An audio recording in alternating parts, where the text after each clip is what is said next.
आज मैं एक सूचना देना चाहती हूँ। इस साल जोगा फिल्म प्रोडक्शन के द्वारा dance for all dance season 1 organise करने जा रहा है। जो लोग डांस में दिलचस्पी रखते हैं वो लोग पार्टिसिपेट कर सकते हैं। इस प्रतियोगिता में भाग लेने के लिए आपको कोई भी सर्टिफिकेट की जरूरत नहीं है and there is no age limit. So please do come for audition and the audition fees is only 500। Oh my god, आं सानाखैमोन बिदि जागोन होननानै माने ना ओरैबायदि जानानै थांबाय ना घटनाया माने नै दा बावैसो आरोना माने आं माने जेरावबो नुफेरखायाखै आरो आं बेबायदि बुस्थुखौ आरो आङो बेबायदि फिलिंबो लाफेराखै। Hello guys, today I am Salbari. Actually दिनै ब्लगा डाइरेक्ट सालबारि फैनानैसो जाफैबाय। बेबो मानास थांगा थांगा नङा, बेबो मानास थांगासिनो दङ। एक्चुअली आब' हटेलाव जानो मा होनबावनांगौ जाखो, क'क्राझारनिफ्राय फैदों जोङो सालबारियावहाय, ओमफ्राय क'क्राझारनिफ्रायथ' खालामबोआसै ब्लगखौ, डाइरेक्ट ओरै फैनानै खालामफैबाय जाबाय आरो। आङो गोदान ब्लगारसो, आंजों लोगोआव दंफैयो नैबे बिथां फट'ग्राफार, भिडिअ'ग्राफार, ओमफ्राय डाबल एसि जाग्रा मनजित, ओमफ्राय लोगोसे दङ आदा सालबारिनिनो। आदाया जोंखौ गाइड खालामगासिनो दङ लामाफोरखौ, गोदान लामाखौ। ओमफ्राय जोंना लोगो सिगाङाव दङ पार्सनेल सिकिउरिटि माबा आदा मोगथां, ओमफ्राय सासे दं जोंना ड्राइभार हिसाबैनो मान होजाथाव निर्मल लादेन मुसाहारि।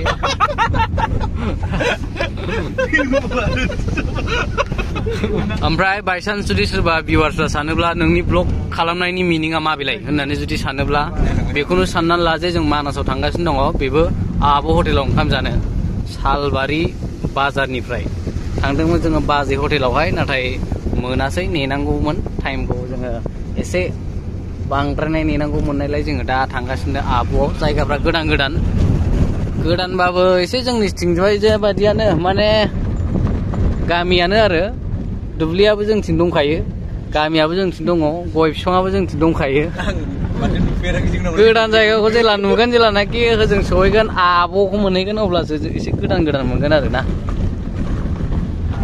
गाइस नायथ'बाय थादो।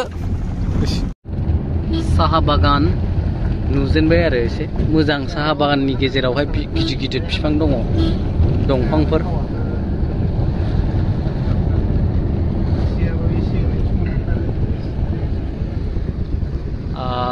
ओरै सालबारि जायगायावहाय गासिबो हारिनि मानसिफोर थायो, बर', आदिबासि, मुस्लिम, एसामिस मिक्सार जोब गासिबो।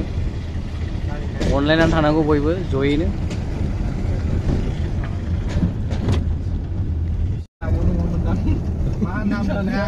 मोनफैबायानो जों, माने मानास गेट मोनसेयानो। जोङो बावहाय मा खारनाव फैनो मोन्दों मानो होनब्ला जोङो मोनसे डान्सनि अडिसन लाफैदों सालबारि कलेजावहाय। अडिसना जोबनानै थांबाय। ओमफ्राय दायोहाय आङो माखासे जायगानिखौ नोंसोरनो मोजाङै जिरायनानै इनफरमेसन होनोसै आरो ना। मा होनो नों? ओमफ्राय आं ओंखाम जागोन, बहुत ओंखाम उखैबाय नालाय, दा जाखांनायनि उनाव फारि फारि खोन्थालांजोबगोन। आदसा, बोलो गैला। आदसा, आब' हटेल, ओमफ्राय गेटआव बिदिनो थाखागोन ना, मेन गेटआ दावखोनानैसो ने? जोङो गेटआव थांथ'ला, नैबे जोङो आब' हटेल मोनफैबाय दा। आब' हटेलाव ओंखाम जानोसै। आब' मोना माबोरै संनानै जाहोयो गावसोर मिथिसिगोन।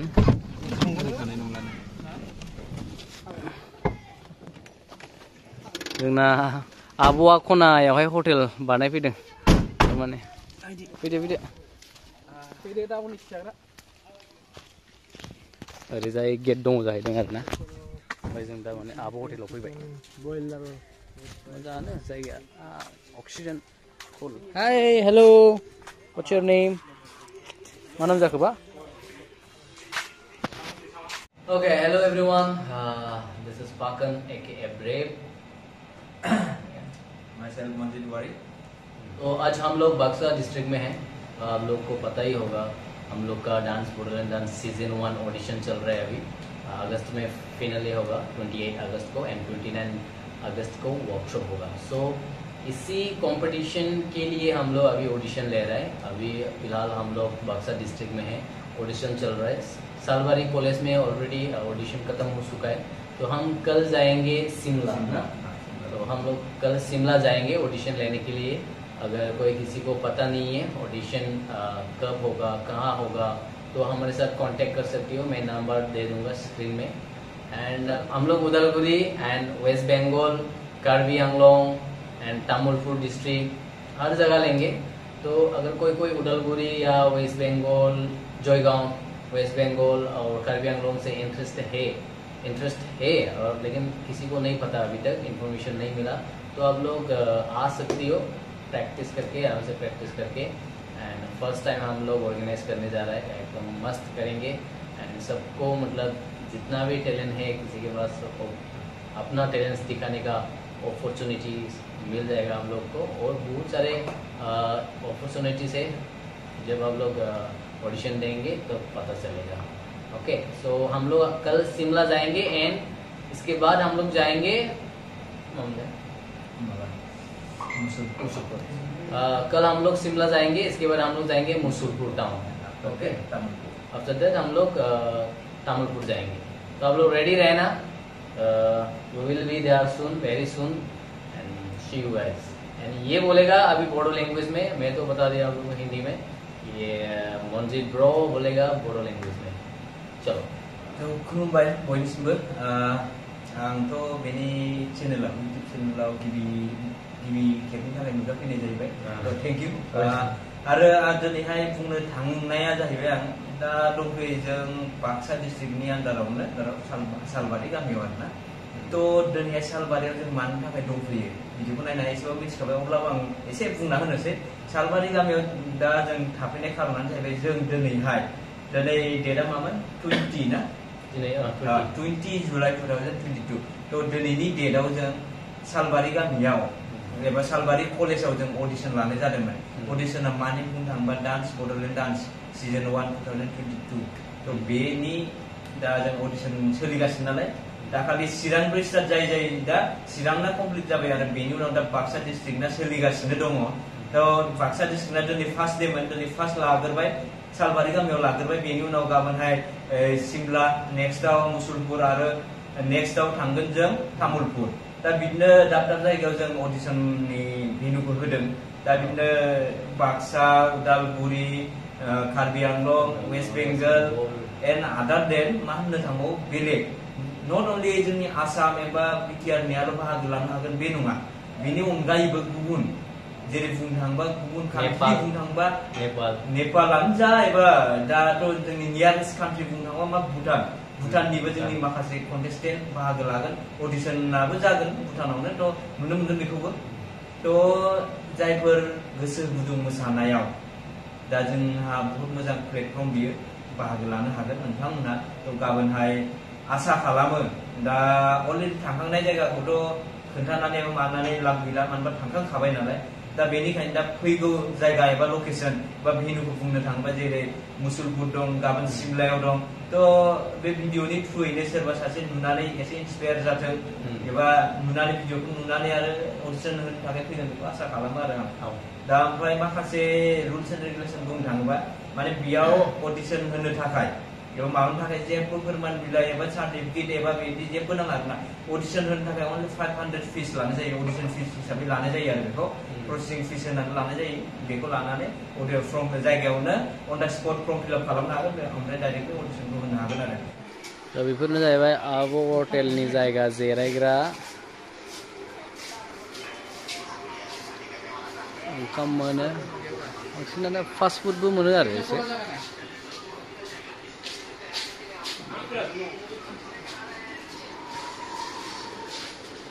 जाहैबाय आब' हटेल, मानासाव सोरबाफोर जुदि बेरायनो फैयोब्ला आब' हटेलाव जाफैनो हागोन, आरो बेरायनो फैग्राफ्रा जाफैयोबो जानांगौ आरो ना। येस, एम आइ राइट मटु? याव जोंना ओंखामा सफैबाय, नैबे आदाजों आंजों मिरामिस, ओमफ्राय बिस्रा बेदर पनिर जानोसै जों, पनिर राइस।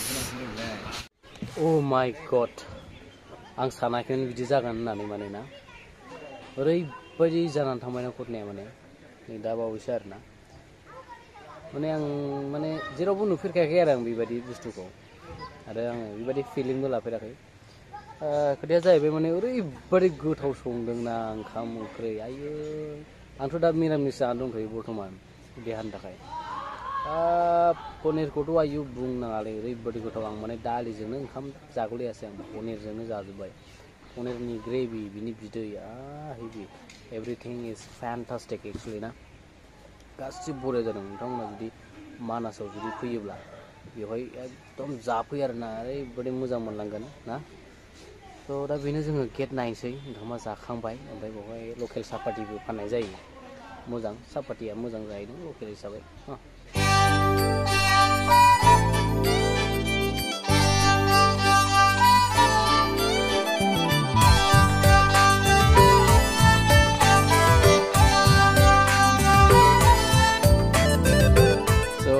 फाइनालि जों माने मोनफैबायानो मानास गेटखौ ओरै जाहैबाय मा मा लिरदों बेफोराव भिलेज एक्सपिरियेन्सेस इन बेनो जाहैबाय मानासनि गेट मानास नेशनेल पार्क जों माने बिनिफ्राय दावखोनाय नंला आरोना बिनिफ्राय जोङो थांफिनगोन बड'लेण्ड गेस्ट हाउसआवहाय सालबारियाव खेबनायाव बिराद मुखुब बिथांमोना नैबे मडेलिंनि थाबायसिगोन बा नुदों बर'नि एक्टर बिथाङा पस्ट होबाय बिथाङा बैसो जाबाबो बिराद गोसो फट' खेबनायाव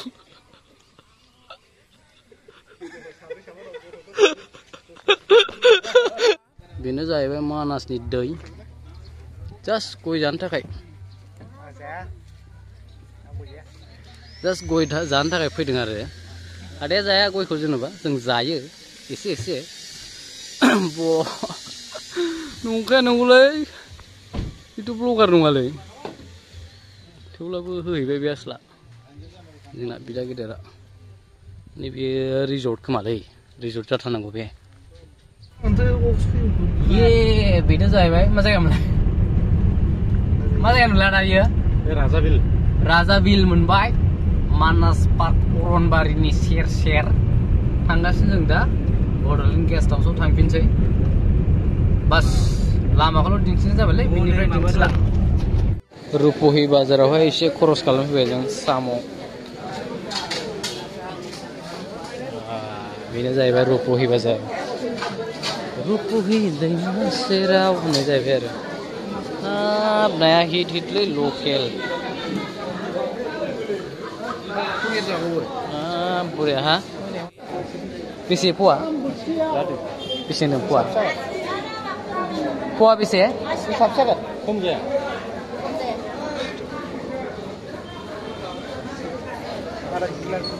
80 थाखा फवा जोङो 150 थाखा मोना फवाया नङा क'क्राझाराव बरिया स्टाइल साफा स्टेन्डार्ड आरोना गासिबो बुस्थुआनो एकदम टेस्टि गोथाव जायो पक'रि बे गासिबो स्टेन्डार्ड एकदम साफा जोंनि क'क्राझार चिरांफोर बायदि नङा स्टेन्डार्ड बरिया जायगा गासिबो मालफ्राबो दाम खम जोब बेवहाय गासिबो अके जों दा एक्चुअली फैबाय बेवहाय बड'लेण्ड गेस्ट हाउसआवहाय मोखाङावहाय जेबो गैया बड'लेण्ड गेस्ट हाउस लिरनाय खिन्थु बे बड'लेण्ड गेस्ट हाउस ओमफ्राय साजों नायब्ला अके थिग थाकानो ओमफ्राय सिंजों नायब्ला वाव अके एसे साफा खालामनांगौ एक्चुअली मानसि बांद्राय थानाय जाया ओमफ्राय बियो फ्रियावसो नोंथांमोना जुदि सोरबा जुदि सालबारिफ्राव जुदि माबा मोनसे अफिसियेल खामानियाव जुदि फैयोब्ला बेयाव थाफैनो हागोन आरोना फैसा लाया गभर्नमेन्टनिखा नालाय ओमफ्राय ओरैजाय बिदिनो रुम दङ जों थानाय रुमखौबो खिन्थागोन ओरैजाय जाहैबाय टिभि रुम आं सिङाव हाबद्रायला डाइनिं रुम टिभिबो दङ बेवहाय टिभिया माने गासैयाव दंजोबखायो ओरैजाय जाहैबाय ओरै ओंखाम संग्रा दै गुसुनिफ्राय लानानै दै गुदुं एसिनिफ्राय लानानै एसि गुदुं गासिबो मोनजोबगोन नैबे जाहैबाय ओंखाम संग्रा दा जोंनो सोर संनानै होफैगोन बुंनो हाला ओंखाम संग्रायावबो एसि वाव वाव वाव लागताছে ना वाव लाग बिथाङा नै जोंना मडेलारा मडेलार फट'ग्राफार ओमफ्राय एबार जोंनि आदा सानै नै बहाय थादों बिसोरो बिसिनि इसिया गुसुसोलै टिभि नायगासिनो मबाइल नायगासिनो मबाइलजों कानेक्ट खालामनानै सासे देलायदों जोंहा मोना गुना बिराद देलायमाग्रा बे बैसो जाबाबो मानसिया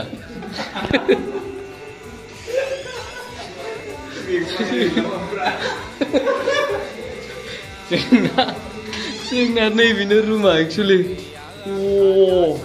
गिदिर गिदिर टिभि एसि रुमाबो नै बरिया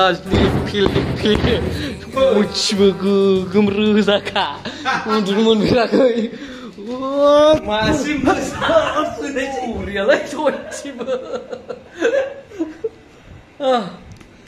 ओके सो बेनोमोन जों थानाय रुमा सब लोग रेडी हो जाओ ऑडिशन के लिए एंड जीत जाओ 30,000 प्राइस एंड इसके साथ साथ बहुत सारे अपॉर्चुनिटीज ओके बहुत मोनगोन अपॉर्चुनिटी बहुत धामाका बरिया माने बहुत मोनसे गिदिर प्लेटफॉर्म आरोना तो बयबो वेलकाम बस इतना ही थैंक यू बस इतना ही था चैनल को प्लीज सब्सक्राइब करना एंड सब्सक्राइब के साथ साथ शेयर भी करना एंड सब्सक्राइब के साथ साथ बेल आइकन को भी दबा देना बयबो सब्सक्राइब सपोर्ट खालाम आङो दा ब्लगिं खालामो ओमफ्राय अफिशियेल भिडिअ होदोंमोन मोनसे प्रडिउसार गैयिनि थाखाय कन्टिनिउ खालामनो हायासै ओके ब्लगिं थागोन डान्स भिडिअ थागोन I am a dance teacher ओंखायनो डान्स भिडिअ थागोन ब्लगिंबो थागोन जास्ट आंनि लाइफ मेमरिसनि थाखाय आरोना उन समाव बोरायबा हानाय बहायबा थखन लाहैबा माने नायनो थाखाय नङा होमबा बरिया जय हिन्द